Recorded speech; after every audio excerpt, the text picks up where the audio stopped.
Tunaendelea na episode ya pili. Kabla ya kuendelea, tunarudia mwanzo tulipoishia. Bibi alienda kuchukua mchanga, kidongo cheupe cha harufu ambacho kinaonekana kwa macho ya nyama. Akaja nayo kile kidongo cheupe moja kwa moja akamfuata yule bibi Kizuka.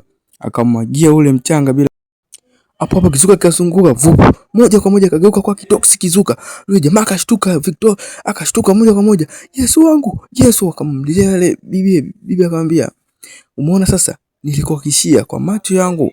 Mimi ni mtu ambaye Mungu amenipa uono. Naona vitu ambavyo wewe huwezi kuviona kwa macho ya kawaida. Jamaa akashtuka, hivi kweli? Mbona unapewa mkubwa alafu na kama eneo kama haya? Akasema sisi ni watu ambao tumetumwa na Mungu. Sasa hivi haiwezi kunudia ukizuka. Haiwezi kunudia, angalia. Mimi sikujua. Haiwezi kunudia jamani. Akamwambia usiogope. Unatakiwa uweke neno la Mungu mdomoni mwako.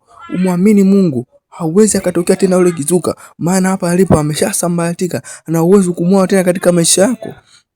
Jamaa akaamua, akamwambia nikupe shilingi ngapi? Mama akasema hakuna, mimi nafanya vitu kwa ajili ya Mungu. Mungu amenipa upeo mimi ili nisaidie watu.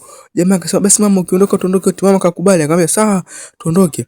Mama akachukua viatu vyake na akachukua na box lake la kuombea hela, akachukua na kitenge chake cha Kigoma, akakikunja hapo, akawa anataka kuondoka. Mama akamwambia sisi hapa tunaondoka, lakini naomba nikwambie kijana wangu, usimdharau siku zote mtu ambaye haumjui. Mtu kimuona usimdhanie vibaya.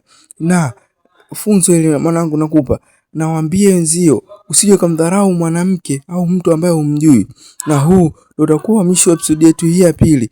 Na ukitaka muendelezo na story kali, usisahau kufollow, kulike na kushare.